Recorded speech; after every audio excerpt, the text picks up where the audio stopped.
اعوذ باللہ من الشیطان الرجیم بسم اللہ الرحمن الرحیم وَإِذَا مَسَّ النَّاسَ ضُرٌّ دَعَوْا رَبَّهُمْ مُنِيبِينَ إِلَيْهِ ثُمَّ إِذَا أَذَاقَهُم مِّنْهُ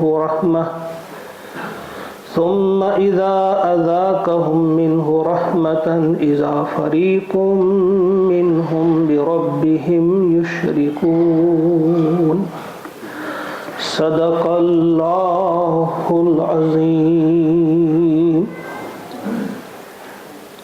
سورۃ الروم آیت نمبر 33 اللہ کا ارشاد ہوتا ہے وَإِذَا مَسَّ النَّاسَ اور اذا جب مَسَّ چھوتا ہے پہنچتی ہے ناس لوگوں کو، اور جب لوگوں کو پہنچتی ہے ضر کوئی تکلیف، دعو وہ پکارتے ہیں، دعا کرتے ہیں، پکارتے ہیں وہ ربہم اپنے رب کو۔ جب لوگوں کا حال یہ ہے کہ جب انہیں کوئی تکلیف پہنچتی ہے تو وہ اپنے رب کو پکارتے ہیں منیبین الیہ، منیبین رجوع کرتے ہوئے، الیہ اسی کی طرف، یعنی ہر طرف سے کٹ کر اسی کی طرف رجوع کرتے ہیں اور اسی کو پکارتے ہیں، اسی سے دعائیں کرتے ہیں۔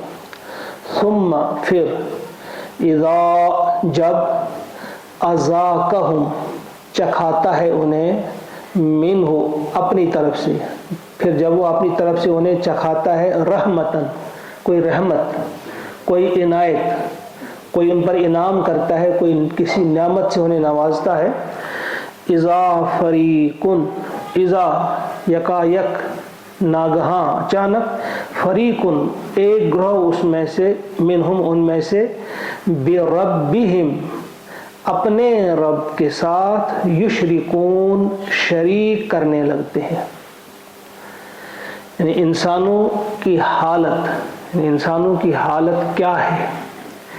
یعنی جب یہ کسی مصیبت میں گرفتار ہوتے ہیں، قحط سالی میں گرفتار ہوتے ہیں، یا کشتی میں کبھی گھر جاتے ہیں کسی طوفان میں، تو سب اللہ سے مانگتے ہیں، اللہ سے دعا کرتے ہیں، کیا وہی بچا سکتا ہے۔ اپنے معبودوں کو بھول جاتے ہیں، بتوں کو بھول جاتے ہیں، تمام سہارے بھول جاتے ہیں، اللہ کو پکارتے ہیں۔ پھر جب اللہ تعالیٰ اپنی رحمت سے انہیں بچاتا ہے، انہیں ساحل پر لے آتا ہے، ان کی تکلیف کو دور کر دیتا ہے، تو پھر کہتے ہیں کہ یہ فلاں کی مہربانی سے ہوئی، اس میں فلاں کا ہاتھ ہے، اب چلو فلاں کا شکر ادا کرنے کے لیے چلیں گے، فلاں جگہ جائیں گے، فلاں جگہ جائیں گے۔ یہ ایک عجیب قسم کا مشرکین کی یہ خصلت ہے، مومنوں کی یہ خصلت نہیں ہے، مشرکین کی یہ خصلت ہے کہ وہ بھی جب کسی مصیبت میں گرفتار ہوتے ہیں۔ اس سے پہلے سورہ عنکبوت جو ہے وہاں بھی ہم نے آیت نمبر 65-66 میں یہ مضمون پڑھا، اور اس صورت کے بعد اب سورہ لقمان آئے گا، اس میں اس کے آخری رکوع میں بھی ہے وَإِذَا غَشِيَهُم مَّوْجٌ كَالظُّلَلِ دَعَوُا اللَّهَ مُخْلِصِينَ لَهُ الدِّينَ فَلَمَّا نَجَّاهُمْ إِلَى الْبَرِّ فَمِنْهُم مُّقْتَصِدٌ۔ وہاں بھی یہی مضمون بیان کیا گیا ہے، اور بھی کچھ جگہوں پہ، یعنی اللہ تعالیٰ نے ان انسانوں کی کمزور وہ جو نبض ہے اس پر ہاتھ رکھ کر، کہ مشرکین کا حال کیا ہوتا ہے کہ جب ہر طرف سے ان کے سارے آسرے جو ہیں ٹوٹ جاتے ہیں، ختم ہو جاتے ہیں، پھر وہ اللہ ہی سے مانگتے ہیں۔ یہ ایک بار نہیں ہوا، اکثر ہوا ہے، ہم بھی دیکھتے ہیں۔ پچھلی بار ایک میگزین میں ایک بات آئی تھی بہت پہلے، کہ وہ ایک شخص جو تھا وہ پیراشوٹ، وہ ٹریننگ دیا کرتے تھے انہیں، اور اوپر سے اب اس نے پیراشوٹ سے چھلانگ لگانی تھی، لیکن اس نے جب چھلانگ لگا لی جو بالکل خدا کا منکر تھا، تو اس کی زبان سے اس وقت بے ساختہ نکل گیا او گاڈ، یعنی ایک دہریہ تھا، وہ ایتھیسٹ تھا، خدا کو مانتا ہی نہیں تھا، لیکن جب اس نے چھلانگ لگا لی اس وقت سب بھول گیا اسے کہ خدا ہے کہ نہیں ہے، کہا نہیں خدا تو ہے، یعنی اللہ تعالیٰ نے اندر رکھا ہے۔ اس قسم کی کئی تاریخی مثالیں، لیکن کچھ لوگوں نے اس سے نصیحت بھی حاصل کی ہے۔ جب حضرت اکرمہ ابو جہل کا بیٹا جب بھاگ رہا تھا تو کشتی میں سوار ہوا. جب کشتی میں سوار ہوا، کشتی طوفان نے گھیرا اس کشتی کو، تو پکارنے لگے اپنے اپنے بتوں کو. لیکن جب طوفان بڑھنے ہی لگا، انتہائی زیادہ خطرہ محسوس کرنے لگے، تو سب لوگوں نے کہا چھوڑو اب یہ. جہاز کا جو کپتان تھا، اس کشتی کا جو تھا، وہ باقی لوگ جو ان میں بڑے بڑے بھی تھے، سب نے کہا اب چھوڑو سب کو، اب اللہ کو پکارو. پھر انہیں اللہ کو پکارا کہ اب تو ہی بچا لے. تو اس وقت اکرمہ کہتے ہیں کہ میں نے سوچا کہ یہی بات تو محمد ہم سے کہتا ہے، اور ہم اس کے ساتھ لڑائی کر رہے ہیں، کب سے اس کے ساتھ لڑ رہے ہیں اور اسی کے خوف سے بھاگ بھی رہے ہیں. تو کہا کہ میں نے ارادہ کیا کہ اگر آج اللہ نے بچایا ہمیں تو بچ کر ہم اللہ ہی کو مانیں گے، ہم ساری بتوں کا انکار کر دیں گے. اور پھر اللہ تعالیٰ نے اسے ہدایت دے دی. حضرت اکرمہ ابو جہل کا بیٹا تھا لیکن صحابی بن گئے، اور ان کے کارنامے اس کے بعد بڑے کارنامے ہیں.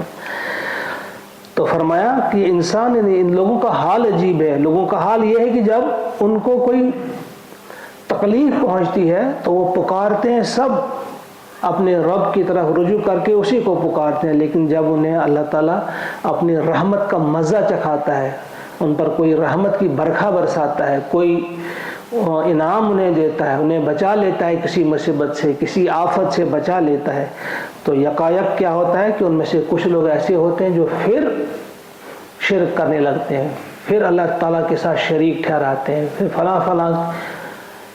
کچھ لوگ مایوس ہوتے ہیں اولاد سے، جب مل جاتی ہے اولاد اللہ ہی دیتا ہے، اللہ تعالیٰ سے مانگتے ہیں. جب اولاد مل گئی پھر کہتے ہیں کہ فلاں نے دی ہے، فلاں نے دی ہے، فلاں جگہ گیا تھا میں تو فلاں جگہ یہ کیا تھا میں نے. تو اللہ تعالیٰ دینے والا ہوتا ہے. لِيَكْفُرُوا بِمَا آتَيْنَاهُمْ، لِيَكْفُرُوا، یہ جو لام ہے پہلے میں نے کہا تھا کہ کچھ لوگوں نے کہا یہ یہاں پر لام عاقبت ہے، اور کچھ لوگوں نے کہا یہ لام امر ہے. یعنی لِيَكْفُرُوا یعنی اس میں امر ہے. کچھ مفسرین نے کہا کہ کرو کرو ناشکری، بما آتیناہم، کر لیں وہ ناشکری جو کچھ ہم نے انہیں دیا ہے. یعنی اب ڈائریکٹ خطاب نہیں ان سے، یعنی یہ ناراضگی کا اظہار ہوتا ہے کہ ان سے مخاطب نہیں ہونا چاہتا اللہ تعالیٰ کہ اچھا ان کا رویہ یہ ہے نا کہ جو ہی ان کا مطلب نکل گیا، جب ان کا کام بن گیا تو پھر مجھے چھوڑ کر کسی اور کو مانگتے، میرے ساتھ اور شریک ٹھہراتے ہیں. فرمایا کر لو کفر، کر لیں یہ ناشکری اپنے ان انعامات پر جو میں نے ان کو دیے ہیں. فتمتعوا، پس مزے کر لو تھوڑی دیر. فتمتعوا، کر لو مزے تھوڑی دیر، فائدہ اٹھا لو تم تھوڑی دیر. فسوف تعلمون، پس ان قریب تم جان جاؤ گے.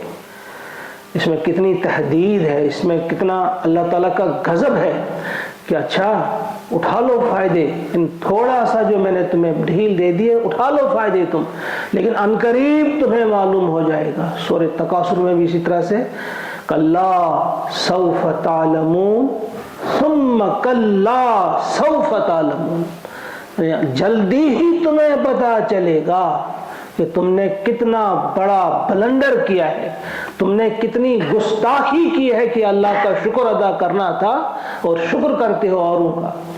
تم نے اللہ تعالیٰ کی نعمتوں پر اللہ ہی کا شکر ادا کرنا تھا لیکن کرتے ہو کسی اور کا شکر. کر لو، ان قریب تمہیں معلوم ہو جائے گا، ان قریب تمہیں پتا چل جائے گا کہ تمہاری یہ غلطی کتنی بڑی غلطی تھی، اس غلطی پہ سزا تم نے کتنی بڑی بھگتنی تھی، اس وقت تمہیں پتا چلے گا. ام انزلنا علیہم، کیا ہم نے اتارا ہے ان پر سلطانن، کوئی سند، کیا ہم نے کوئی دلیل ان پر اتاری ہے. فہو یتکلم، تو وہ بتلاتی ہے، بما کانوا بہ یشرکون، ان کے بارے میں جن کو یہ شریک ٹھہراتے ہیں. یعنی کیا ہم نے الہامی کتاب میں کوئی ایسا حکم نازل کیا ہے کہ فلاں صاحب فلاں صاحب فلاں صاحب یہ میرے شریک ہیں، تم میرے علاوہ ان سے بھی مانگ سکتے ہو؟ ہے کوئی ایسی بات؟ دکھاؤ اگر ہے آپ کے پاس. کبھی ہم نے ایسا کیا ہے؟ یہ تو ممکن ہی نہیں. تمام انبیاء تو بھیجے ہی اسی لیے گئے تھے کہ وہ ایک ہے، اللہ واحد ہے، اسی کے ہاتھ میں تمام تر اختیارات ہیں. تمام اختیارات کا وہی مالک ہے. کسی بھی طور سے ہم اس کے ساتھ کسی کو شریک نہیں ٹھہرا سکتے، نہ اس کے اختیارات میں، نہ اس کی ذات میں، نہ اس کی صفات میں. کسی بھی طور سے ان کے ساتھ کوئی شریک نہیں ٹھہرایا جا سکتا. تو یہاں فرمایا جا رہا ہے کہ کیا، یعنی ان سے پوچھو ذرا آپ، کیا ہم نے کوئی ایسی دلیل، کوئی سلطان، کوئی ایسی دلیل ہم نے نازل کی ہے؟ ہماری کسی الہامی کتاب میں یہ بات ہے؟ ہمارے کسی نبی نے ان سے یہ کہا ہے؟ کسی نبی نے ان سے یہ کہا کہ بھئی نہیں فلاں فلاں سے آپ مانگ سکتے ہو، اللہ کے علاوہ بھی یہ بھی اولاد دے سکتے ہیں، یہ بھی تمہاری پریشانی دور کر سکتے ہیں، یہ بھی قحط سالی کو دور کر سکتے ہیں، کوئی اور بھی ہے؟ وہ یتکلم، وہ بات کر، یعنی یہاں کتاب کی طرف یہ بات آئی کہ اس کتاب نے بات کی ہو. تو ڈاکٹر اسرار نے کہا ہے کہ ممکن ہے کہ یہیں سے علامہ اقبال نے وہ یہ آئیڈیا یہیں سے لیا ہو، جس نے وہ کہا ہے مثل حق پنہاں و ہم پیداست ہو، زندہ ہو پائندہ ہو گویاست ہو. جو قرآن کے بارے میں اس نے کہا ڈاکٹر اقبال نے، یہ حق کی طرح زندہ بھی ہے، یہ پائندہ بھی ہے، اور گویا ہے، بات کرنے والی یہ کتاب ہے. تو فرمایا کہ شاید یہیں سے، یہ ڈاکٹر صاحب کا کہنا ہے کہ شاید یہیں سے لیا ہے انہوں نے، یہ کتاب بات کرتی ہے. کیا اس کتاب نے بات کر کے ان سے بتایا ہے؟ کسی بھی الہامی کتاب نے بات کر کے ان سے بتایا ہے، گفتگو کی ہے کہ ہاں جی فلاں فلاں صاحب کو تم مانگ سکتے ہو. وَإِذَا أَذَقْنَا النَّاسَ رَحْمَةً، و اور اذا جب، اذقنا ہم چکھائیں، ہم نے چکھایا، الناس لوگوں کو، رحمتاً رحمت کا مزہ، یعنی کوئی انعام ان پر کیا، کوئی بھلائی ان کے ساتھ کی، انہیں دولت دی یا اقتدار دیا یا کوئی بھی ایسی چیز ہم نے ان کو عطا کی، فَرِحُوا بِهَا، تو وہ خوش ہوئے اس سے، یعنی وہ اترانے لگے کہ دیکھو ہمیں یہ ملا ہے. وَإِن تُصِبْهُمْ سَيِّئَةٌ، اور اگر پہنچے انہیں کوئی برائی، سیئۃ کوئی تکلیف، کوئی برائی، کوئی نقصان انہیں ہوا، بما قدمت ایدیہم، اپنی ہی کرتوتوں کے بدلے، اپنی ہی کرتوتوں کے سبب، اذا ہم یقنطون، تو وہ فوراً مایوس ہو جاتے ہیں، یکایک وہ مایوس ہو جاتے ہیں.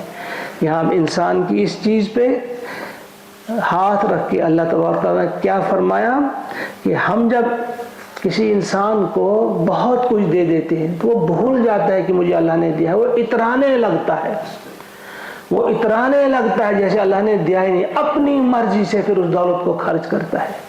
اقتدار ملا تو اللہ کو پوچھے بغیر ہی اقتدار کا استعمال کرتا ہے، طاقت ملے تو اللہ کو پوچھے بغیر اللہ کی ناراضگی والے کام کرنے لگتا ہے. یعنی جو چیز ہی ہم اس کو عطا کرتے ہیں، تو یہ کچھ لوگوں کا تذکرہ ہے یہ کہ ان کا رویہ کیا ہے کہ یہ اترانے لگتے ہیں.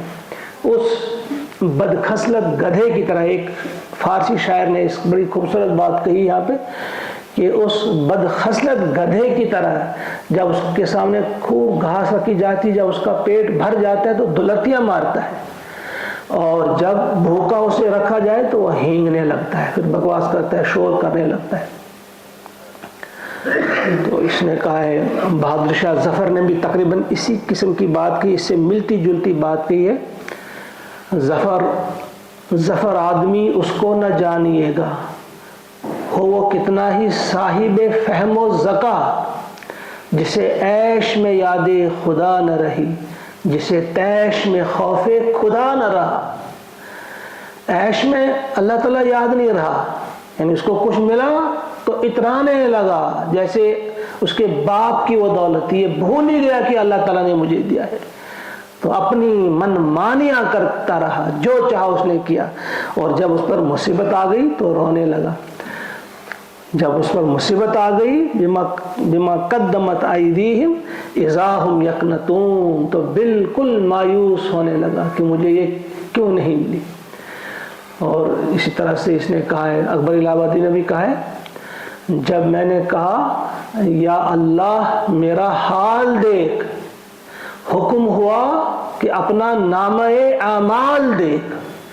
یعنی ہم اپنے حال پر غور ہی نہیں کرتے، ہم یہ کیا قرم خدا سبن، یہ کیا کیا بھائی، اپنے نام اعمال تو دیکھ، تو کرتا کیا ہے، تو شکر ادا کر کہ تجھ پر آسمان سے پتھر نہیں برستے، جو تیرے کرتوت ہیں اس پر تجھے پتہ نہیں کیا اور کیا نہیں ملنا چاہیے. مایوسی کی تو بات ہی نہیں. تو مومن کا حال ایسا نہیں ہوتا ہے، وہ جانتا ہے کہ دینے والی ذات کون ہے۔ اگلی والی آیت میں ہم پڑھیں گے، اولم یرو، کیا نہیں دیکھتے، کیا انہوں نے نہیں دیکھا، ان اللہ، کہ بے شک اللہ تعالیٰ ہی یبسط، کشادہ کرتا ہے، وسیع کرتا ہے، الرزق، رزق، لمن یشاء، جس کے لیے وہ چاہتا ہے، اس کو خوب دیتا ہے، وسیع رزق دیتا ہے، ویقدر، اور جس کے لیے چاہتا ہے تنگ کرتا ہے۔ گویا انہیں یہ دیکھنا چاہیے، اور مومن ایسا ہی دیکھتے ہیں، مومن اسی نگاہ سے دیکھتے ہیں، وہ اللہ کے نور سے دیکھتے ہیں۔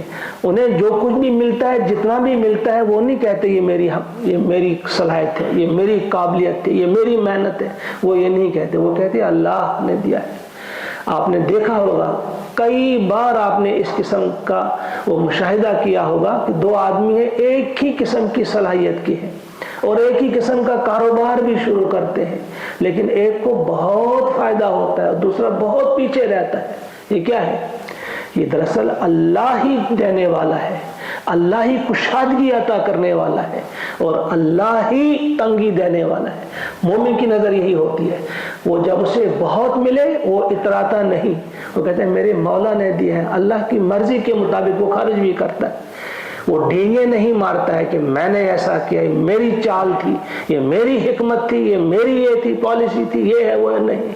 اور اگر کبھی اسے تنگی آ جائے تو اس پر وہ صبر کرتا ہے، شکر کرتا ہے، وہ چیختا چلاتا نہیں ہے، وہ اس وقت روتا نہیں ہے، بلکہ اس وقت بھی وہ صبر کرتا ہے کہ اللہ تعالیٰ نے، یہ اللہ کی مرضی، اگر آج کبھی دیا اور کبھی آج کام دیا، اسی کی مرضی میں، اللہ کی مرضی کے ساتھ میں راضی برضا ہوں۔